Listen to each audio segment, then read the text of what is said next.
Great. I just want to say it's been, well, first I just want to talk about kind of some of the recent happenings in our country with Las Vegas, and just thoughts and prayers are with those people, and just blessed that we get to coach basketball for a living and to work at such an incredible university with so many incredible people.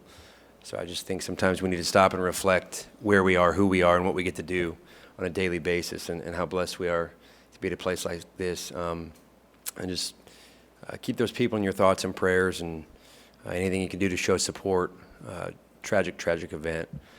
And it's crazy to think that 6 months ago I was standing at the same podium, because it's been a little over 6 months, and it's been a crazy, fun, exciting 6 months. What's the saying? Time flies when you're having fun, and it's flying. It's absolutely flying. I can't believe that it's October 3rd, and we're in our second day of practice. Can't believe how many people are in this room. But it's a pleasure to be here. Our staff has done a terrific job on every front of our program, from building the culture in the locker room, to academically, to on campus, to expanding our territory in terms of recruiting. Just can't be more excited and proud of the efforts that we're putting forth right now, and want to applaud our team for what our team has done with embracing us, embracing each other, and really building a special culture amongst each other, and getting to know each other, and buying in completely with all that we're asking of them. And so it's been a lot of fun to grow as a program in such a quick 6 months. And now that practice has started, the real business begins. And day 2 is today, and we're anxious to get out there and get going. Thankfully, we still have after today, 28 more practices, because we are not ready. I think our players are eager to get out there in front of the bright lights, but thankfully it's not tomorrow or today. I'm excited about our non-conference schedule. Thanks to the many people who put millions of dollars into the O-Dome, we reap the benefits this year of having 9 games at home in the non-conference due to the renovations last year, so we appreciate that.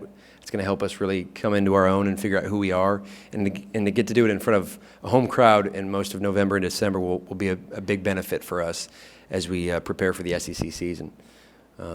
So appreciate everybody being here. Thanks to our staff, our players, and just the amazing support on this campus. I can't explain enough. When I stood here 6 months ago, I talked about what I had heard about the University of Florida and the Florida Gators and the Athletic Association. I had heard such incredible things, and now to have lived it for the last 6 months, and have such amazing support from everybody in the athletic department, to the professors on campus, to Dr. Fox, to the student body. It's real. Everything everybody told me is real, and this place is amazingly special, and it is because of the people. And so we are excited to be a small part of this big brand, and changing the perceptions of our program, and building something special, and adding to that piece of what the people are here. And so we're just hoping to add to what we already know about how amazing Florida and athletics is. So thank you for being here. Any questions?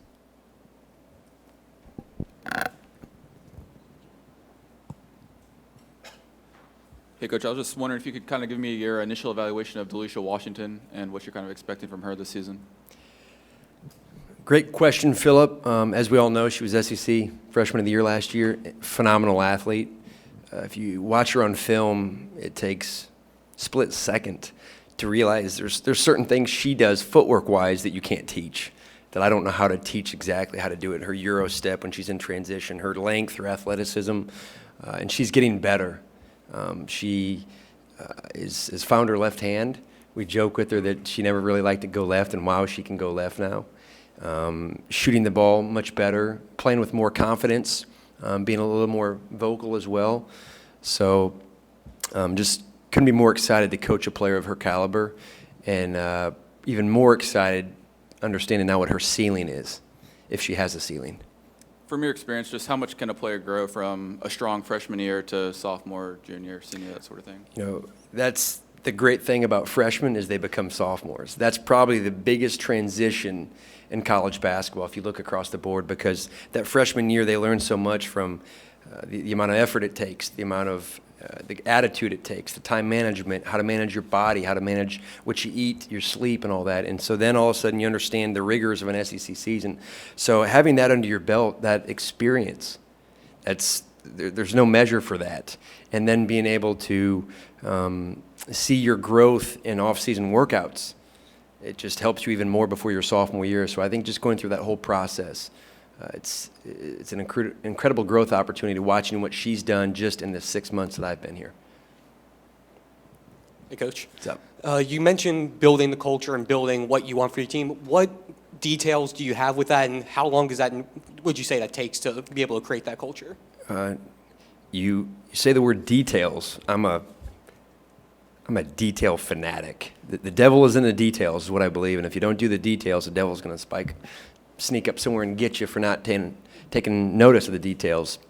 It's everything from picking up the trash in our locker room and our practice facility to tucking in your jersey to welcoming people in our gym with a handshake and looking them in the eye. Those details to me are first and foremost the most important, because that is who you are and how you present yourself with the first impression. And our kids have bought into that. It's been really neat to see and to hear some of the things that our young ladies are doing in the community with serving people, helping people, the way they've helped and served each other, the way they help and serve us in the offices sometimes. So those details to me are first and foremost most important, because how you carry yourself is going to transcend directly into success on the court. I think when you carry yourself with respect like that and respect for others. And they've bought into that, and now all of a sudden the communication, we stress communication on the court with point being, if everybody would communicate, we could solve the world's problems. And so we stop drills very frequently because people aren't talking and aren't using names. And so it's the tiniest of details that some people think might be so trivial make the biggest differences in the grand scheme of building a program, in my opinion. And you mentioned first impressions. What was that first meeting like with the team once you got here? That the first day it was a little anxious, good anxiety, bad anxiety, unknowns, not knowing what was going to happen and where we were moving forward, because anytime there's change, it takes effort and it takes an open heart to welcome it and to move forward. And so it took us some time, and once our players started to understand that we are who we say we are, once our staff was really in place and spent intentional time with these young ladies, showing them what we're about, who we are, and how we're going to conduct ourselves. Once we showed them the model that they need to see and need to be, I think that made a big difference as well. So it's one thing to stress the details, but if we don't do the details ourselves, it's all for nothing. So we have to be the model for them to see what it is that it should look like and who we want them to try to become. Hey, Coach. Over the past 6 months, you've had a chance to evaluate Hailie Lorenz's game. Last season, she took a step forward offensively, added a three-point shot. Yeah. In what areas can she continue to grow, and what role do you kind of see her playing this season? Super skilled. That's what pops off the page to me about Hailie Lorenz. And you talk about adding a three-point shot. She looks like she's had it. Her range has increased a little bit off the dribble. Her knack inside for feeling which shoulder to go over on how someone's playing them is very good. Her ability to stretch out and get really, really long, one dribble from the three-point line to get to the rim, finish with contact. The strength part was the piece that probably surprised me the most. Coach McCray and Coach Harper will have pads and be working her over in post drills and different moves, and just her physicality and being able to take contact and finish through it. And then as a leader, you're talking someone that was just selected as the vice chair of the SEC Student Athlete Committee. And that's her. She's a very caring servant leader, and that's how she is with our team. She's opened up and become very vulnerable with our team, which is a huge, huge part of leadership in my eyes. And so off the court, on the court, who she is as a person, who she is as a player, very selfless. I think you can expect big things out of Hailie, and you take all that and then you include how hard she works. It's a no-brainer. She's going to have a pretty successful year for us this year, I think, in a number of avenues. How you doing, Coach? So we saw Simone Westbrook go down with an injury last season. Just want to see how she's doing, what you can expect from her this season, and how she's going to perform over the first couple of games, how she's been in practice as well. She's a gamer. She was fully cleared maybe a month and a half ago, and has been full speed. She makes plays, has a knack for making plays off the bounce. Sometimes if you watch her game, a little unorthodox. Shot form is not your typical three-point form, but she can hit them, and she can hit them from deep. So I just qualify her as a gamer. She makes plays and makes things happen on the basketball court. We've only practiced once, but had a good day yesterday. She's somebody we'd really like to see more leadership out of. Not a very vocal person, but there is times where we need her to step up and say and do some things verbally, and so hopefully she can grow into that role. It would be great if we could get that from her. You talked in generalities 6 months ago about reaching the fan base. Now, 6 months in, do you have some details about how you've tried to go about doing that? And I saw some picture about you in the football facility wearing a helmet. Is that part of that? You'll see the full video on Friday at the Gator Growl. We're all about trying to. I'm a goofball. I'll do whatever I can to get attention for us, and I like to have a lot of fun. So we decided that for the Gator Growl video that we wanted to come up with something that shows kind of my personality and a little funny and quirky and get people to be like, wow, let's go check these people out. So that was was Jacquez Green number one? Who was number one? Like who was the best player to ever wear number one here? Anybody? Reggie Nelson. Reggie Nelson. Okay, I thought it was Percy Harvin. That's what it was. Percy Harvin. I'm sorry, Percy Harvin. So it was and being over there in the football facility, it was a lot of fun. And just trying to do a goofy video for the Let the Gator Growl, the student pep rally this week, which will be a great event from what I've been told. Every year it's very well attended. I'm big on the fan engagement, and our players have done a terrific job of reaching out to people. Michael Ward, who's in here, put your hand up, Michael, for those of you that don't know Michael. Can we get the camera on Michael? There's Michael Ward. He's done a terrific job. I think this month we have like 9 speaking engagements, just getting out in the community. Mike White has done a great job with welcoming and took me on a trip to Ocala with him to speak to some people. So we're just really trying to hit the pavement hard with meeting, talking to people, engaging. Our young ladies, there's some neat stories of, one of our players during the hurricane is in Walmart.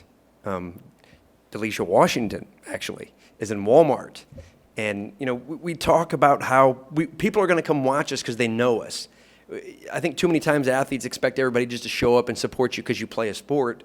But when they know you, they're going to really come out and support you because now they want to see what you do because they know who you are. So DeLisha Washington's in Walmart on preparing for the hurricane, and there's an elderly woman who's struggling with her groceries. So DeLisha goes up and bags her groceries for her and then carries them to her car. And the woman ends up talking to her, oh, what do you do? I play sports. We got another situation on campus where one of our freshmen, Michaela Hayes, saw a young lady struggling carrying her bag and some her books. She helped her carry them all the way to her dorm, met her and her roommate, and she was the first athlete on campus that they had met. So just things like that. But part of it is they see how I will talk to anybody at any given time. And I will also put them in situations where we'll be standing somewhere and I'll say, hey, let's go talk to them. Like, are you kidding me? Well, they got a young child. Let's go ask them their story. The donors here have been incredible. I spent a lot of time. Phil Farr in the development office, and those guys have done a terrific job with allowing me access. Saturday I was up in the boxes, met Chris DeMarco, who is amazing, by the way, and Brian Kornblau, and just a lot of the different boosters that know people and have been Florida through and through. So getting to know them and just hearing their story and inviting them. So we're at the start. And now all of a sudden we're going to get the team out, be doing more activities with the team, community service, just showing up and supporting other sports and all that, things of that nature. Hey, Coach. Paulina Hersler wrapped up play at the World University Games yesterday. Have you been following her run, and what have you seen from her, if you were? Yeah, Paulina had a terrific summer.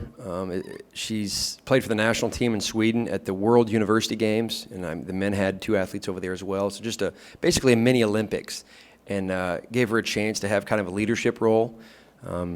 Being, a senior now, obviously it helped prepare her for this year with us, even though she's just getting here. But played well, helped prepare her for, I think, physicality of what she's going to see in the SEC. Another young lady that isn't the most vocal, but when she says something, her teammates are going to listen because of her effort, because of who she is as a person. Similar to Hailie Lorenz with the skill set, can do a little bit of everything. Really stretch the floor offensively with her size, every bit of 6'4", I'd say. So that opportunity for her to play in those games, I think, is just anytime you can play for your country, it gives you a sense of pride, but also is going to give you a sense of confidence later, knowing that you had that ability to do that. So I think it's only going to help her and help us ultimately this year as well.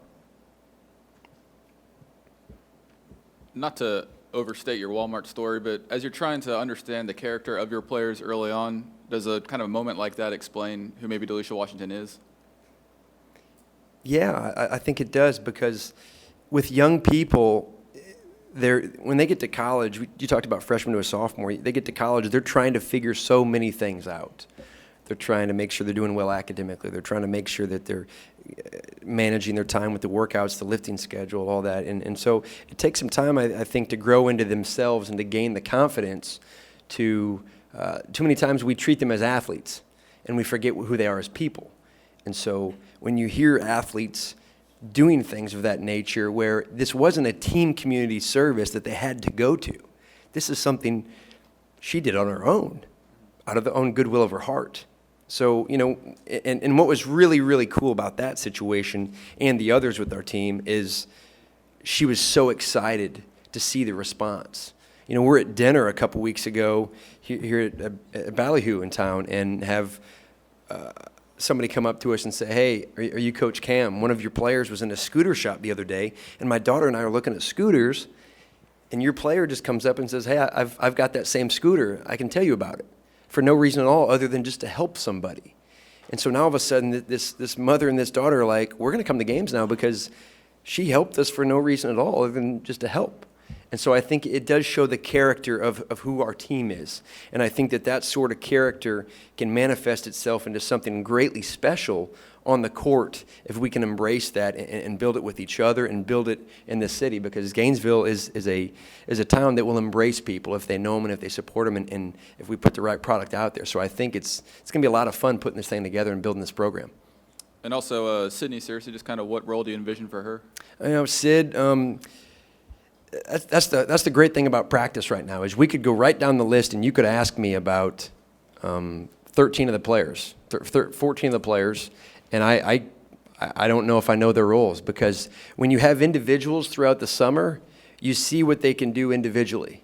Now, when you put them in a 5-on-5 setting, it's completely different. I've been in programs where you have players that were amazing in individual workouts, and then in 5-on-5 settings, they couldn't play dead in a cowboy movie. Or other way around. They're horrendous in individuals, and then you put them in a 5-on-5 setting, and they make all kinds of plays.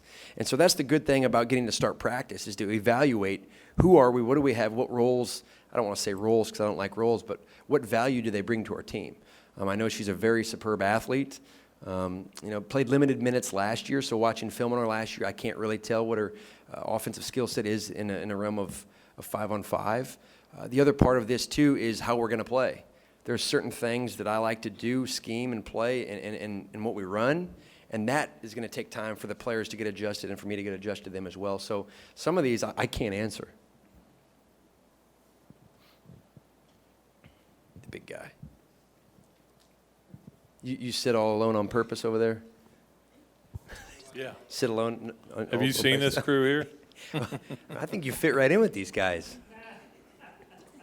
Shut up, Mark. Cam, just last year, this team was just a turnover waiting to happen. There was turnover. You talk about attention to detail. Is that part of trying to get away from these double-digit, in the 20s turnover situations? I said in my press conference that someone else's opinion of us does not have to become our reality. That goes in hand with what we were last year. I don't care. I was showing film to one of our players, shot selection that we can take, and she looked at me and she said, "I couldn't shoot that shot last year." I said, "I don't care. That has nothing to do with who we are and where we're going. So how many turnovers we averaged last year, this, that, the other, I can't even tell you that because I'm not concerned with that. I'm concerned with who we are today and where we're going tomorrow. And so the way we set up practice is the way I am as a person. Ask our players about if they think our turnovers will be, they lived last year, I didn't, but ask them if they feel that they've grown at all in terms of decision-making, in terms of passing ability and all that, and I think you'll get your answer because the way we structure practice has nothing to do with who people have been. It's who we want to be moving forward. And so I wanted to judge on their own merit through individuals what they needed to work on, not by what they ran last year, how they played, because that's got nothing to do with how we're going to play in my mind. So kind of how we structure practice is not, doesn't really have anything to do with that. From an individual basis, watching skills of that nature, that kind of was part of it, watching some film. But as a team, no. That's just something I pride myself on to begin with passing ability, sharing the ball, making the extra play. So it's not get better at that, it's just be this. It's get better at everything. It's get better at everything in every single moment of every drill we do, one possession at a time. That's the detail. The detail isn't, all right, what are we going to do in the game tomorrow? No. It's what are we doing right now in this possession of this drill. And that's the same thing we're going to talk about in games. We keep telling them to let go. Let go of results. Let go of make and miss shots right now and just play. We will help you make the adjustment. You keep playing because if it's about, hey, we got to be so much better than that, and if you just stress what they were, sometimes that can create a stigma that keeps them from going where they are capable of going because we've stressed how much the turnover they just made.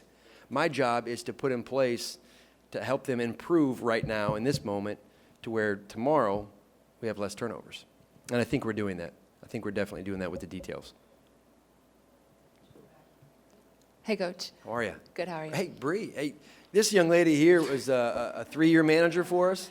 Unbelievable. Broke my heart. The hardest moment that I've probably had as a Florida Gator head coach was when she came in my office about a month ago and said, I want to go in the broadcast and all this, so I'm going to leave you. So, but it's awesome to see you here. This is good for you. Great to see you. Thanks, good to see you too. Can you kind of talk about senior Dee Anderson and what you've seen from her, what you expect from her? She had to kind of step up and play point guard position last year, and can you just talk about that a little bit? I think she is the jack of all trades, and I'm talking on the court, off the court, personality-wise, skill-wise. You know, she's 5'9", 5'10". I think she can guard anybody on the floor. She can play every possession from a skill set-wise. Shooting the ball, she's done a tremendous job working on her footwork and shooting the ball very, very well for us in these workouts. Leadership-wise, being very, very vulnerable and authentic with the team and telling them. We even had a meeting where she told the team, look, I'm doing my best. I know I'm not great at it yet, and I need you to help me learn how to be a better leader for you. 22, 21-year-old people don't say that. You're ordinary people. She's a minority in that she will ask for help because she wants to be better for us. And so just a special young lady, very excited. I hate the fact that we're only going to have her for 1 year because I think she's an exceptional person, and I can't wait to see what she does as a player on the court for the Gators. Duke, did I see your hand up back there, Duke?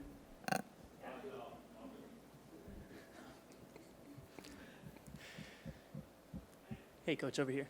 Hey, how's it going? So we also see a new swing of assistant coaches. Can you tell me what you expect them to bring to the team and how it's going to affect your role as a coach, and just basically a breakdown of why you brought them into the program with you? Well, I brought them here for one because they're good. They're really good. So being able to recruit nationally with their connections, with who they are as people, with what they've done in their careers, with what they've done as players, their energy. You look across the board, the youth that we have with them. And if we look in terms of stature, you get them up here. I'm the only one below like 6'1", so you know they're my bodyguards. That was a joke, sorry guys. But you talk, Kelly Ray Finley. You know, she brings a wealth of experience at a number of different levels, and what what Kelly's helped me see is, she started her career at Harvard, and when you coach in the Ivy League, you have to find a certain demographic of person, in terms of academics, they can get in there. And so, Kelly had to recruit nationally for a number of years, and it's helped her today to where we've been in the living room, we've been on the phone with people all across this country because of the relationships that she cultivated 9 years ago. You talk about her personality really balancing out me with just how even-keeled she is, a very, very big people person. Great mind for entertaining and the young people and millennials and how to reach them and how to communicate with them. You talk about John McCray. John comes from a great coaching pedigree with Jim Foster for a number of years at Chattanooga and at Ohio State. John's personality, talk about another one that really balances our staff. John, he doesn't talk a ton, but if you start talking basketball or he gets on the phone with the recruit, all of a sudden it's a whole new person. And he's a young fella, and he's a grinder and wants to get after it. All of them are grinders. The great thing was when I called these people and talked to them about what we were doing, they were all in for Florida. They were all in because they believe so much in the Florida Gators and this brand. And so that's what really excited me about them, first of all.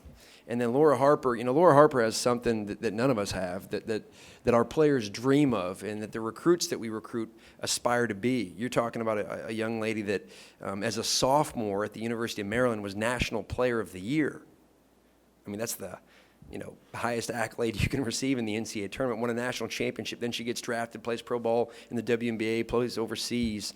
Now, when you talk about balance on the staff, Harp doesn't really balance me because she's a lot like me. So it's good that we've got two alike, and then John and Kelly that are alike. And it's just the balance of the staff is really, really great in terms of the different dynamics for the players to associate with and who they gravitate to. But the energy and the youth in our gym, in the office, recruiting, they've given me energy, and it's just a lot of fun to see the growth that they've had in 6 months. And then you talk about on down the line with Serena Wilson, who's been here 13 years, who is I'll put her up with anybody in Gainesville as being the biggest Gator there is. So she's helped us become so comfortable with how Florida works in this campus, in this city. Same with Lonnie McQuaid, who's been here 26 years, I believe, as our administrative assistant. And then we hire Christine Clark. We hire Scott Schmelzer, our video guy, and just on down the line. And, I believe in who they are as people. And because I think that who they are as people and they want to work and learn, that it's going to work out. And I couldn't be more excited for the staff that we have and what we've done already and where we're going. You've been in Gainesville for around about 6 months now. How's it been personally adjusting to the lifestyle of Gainesville for both yourself and your family? I wasn't ready for the traffic when school started, I know that. But it's been great. We're in the process of building a house.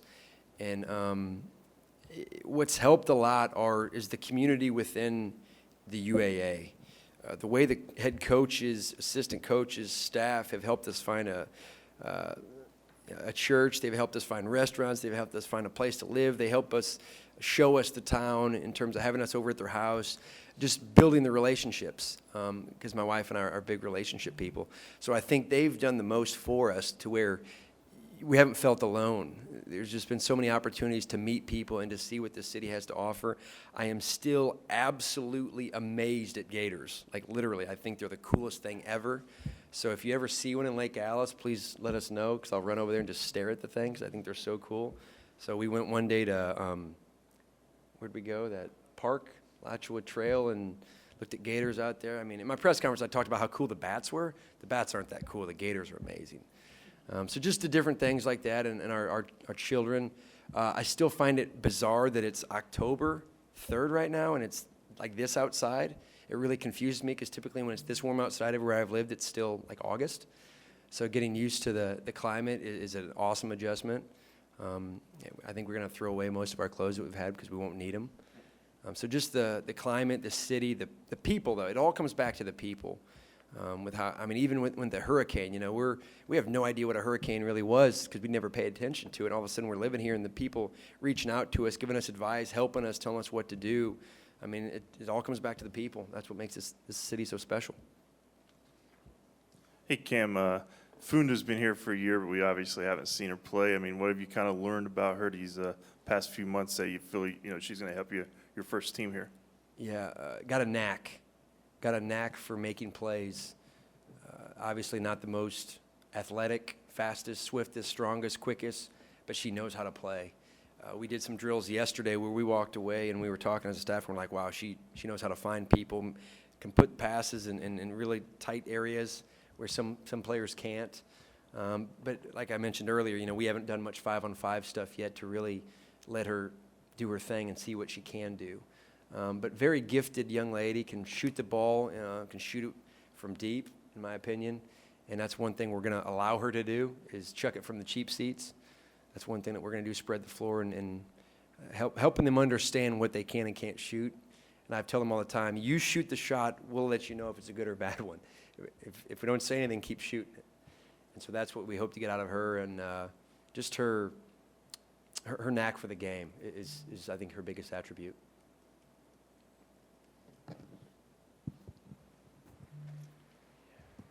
Hey, Cam. So buy-in, it was something that Mike White spoke about kind of after the first season, and was kind of surprised that it didn't kind of happen as quickly as he wanted. How is that coming along, and what are the challenges that you kind of face in that respect? The challenge is being consistent. I think being consistent with who we are for our players. I can't sit there and talk about how important they are to me if I just rip them like crazy because they missed a layup or because they made a bad pass. So I think first and foremost now is a test on me, because they've seen who I am off the court and individuals for 5.5, 6 months. Now all of a sudden we step on that court. Now who am I as a head coach in a 2.5-hour practice? So I think it starts with me, with being true to who I say I am and who I say I'm going to be for them. We've had a number of meetings in my office. I like to have sit-down meetings and just talk to them about their dreams, their passions, where they want to go, what they want to do, who they want to be. So I think that it starts with me, obviously. It starts with our staff. But then it's a level of accountability of keeping them consistent with their behavior and understanding that something little that we let go by the wayside could transcend into something bigger if we don't nip it in the bud and talk to them about it. So I think it's consistency with our communication and our behavior. And when we do that and model it the correct way, they're going to see that this is who we're going to become, and then it just becomes something you do. Like yesterday we talked about it, expecting greatness all the time. And how you do that is you just, in every drill, you do all the little things to where now you don't have to think about it anymore. You just naturally do it. And I think that's one thing that's the biggest adjustment for young people, because these athletes in high school were bigger, stronger, faster, quicker than most of the people, so they didn't have to think about it. They just relied on their body type or their athleticism. And so now just getting them to be consistent now with the little things to where then we get to coach the meat and potatoes in November and really have a lot of fun with this group. And how hungry do you feel like this group was for kind of some change, a new set of eyes, a new approach? I don't know. I really don't know. The change piece, I don't know. I think they've, they don't complain about what was. They had great relationships with the staff. I mean, there was great people here. I know everybody wishes you could always win more. So I would assume that they wish they won more, but that's part of the game. But there hasn't been, it's kind of like your question about what we did last year. We don't talk about that much. We don't talk about, well, this is why we're doing, no, we've moved on. We've turned that book is closed. This is a new chapter, and we're just trying to figure out who, we say, I got on my practice plan every day. Who will we become today? That's what it's about. And so there hasn't been many opportunities to talk about what was. It's just, who we're going to be. Coach, can you kind of talk about how the three freshmen have adjusted to college life so far? It's the summer was a great opportunity for them because they get acclimated to campus, they get acclimated to classes, they get acclimated to strength and conditioning workouts, and also their teammates. And now all of a sudden you start your 20-hour week in October, and right when they think they've got it all figured out with 12 or 14 hours of class, workouts, but then all of a sudden you get hit with a 20-hour week, and now you got to manage even more. Now, what you're putting in your body, what you eat, how much you sleep, all that really plays a role. So now is a big test for them as well, where we've got to help them manage their time and manage their bodies correctly. They ask for help that's one of the best things, is that they ask for help. They come up to the office and they ask the staff for help with anything, with academics, with trying to figure out what's going on in the court and some of these workouts, with social problems. You know, how do I mend this? How do I, communicate more effectively? So the best part for me has been that they haven't came in here acting like they know everything. They've been more of a sponge and been open to learning and asking for help and being mentored.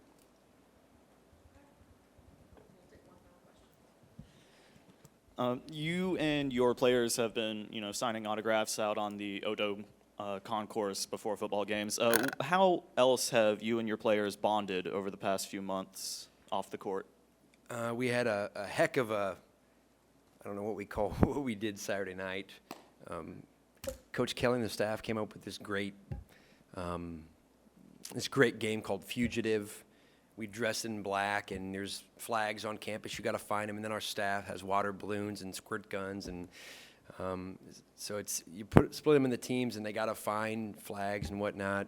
And I dress in a ghillie suit, and I hide, camouflage, and so just goofy things like that. Team building activities at a bowling alley or laser tag, or we've had some very, very in-depth meetings with the team where we are very open, and people say some hard things. To help build us, to help build our team. So just putting them in situations where, I'm big on this. We had a dinner one night, and I walk in, and all of a sudden we have 3 tables, and this table is, they're all hanging out with their roommates. So I walked right up, and I said, all right, everybody get up right now and move. You're not sitting with her. You're not sitting with them. So putting them to where they're forced to communicate with each other to help build those bonds. And what's great about it is they're not whining and complaining about it. They're understanding it, and they're starting to see the value, and it's helping them. You talk about what's going on in our country. You talk about accepting people for their views, their values, who they are. Do we teach that to college kids in college? You might have grown up where all of a sudden you left your dishes in the sink until tomorrow morning. I put them away right now. But if we don't communicate about that, I'm going to think you're doing it out of disrespect for me. And so helping them see who we are as people, and that we have different idiosyncrasies about each other that just happen, and it's not intentional. So putting them in situations where they have tough conversations, they learn about each other, they have fun with each other, they have challenges together, they have success together, they have failure together. And that's, I think our staff's done a really good job of being creative with coming up with those ideas and things to do. And it's really neat, too, seeing when our team comes together to go to different sporting events, when they're at the football game, the softball game, the soccer games, and supporting other teams, just seeing, their relationships with other people on campus. So I think there's been a number of things, and what's crazy to think about is we've been here a month and a half with school in full session, and we've done so much. Really appreciate this, you guys. Thank you so much.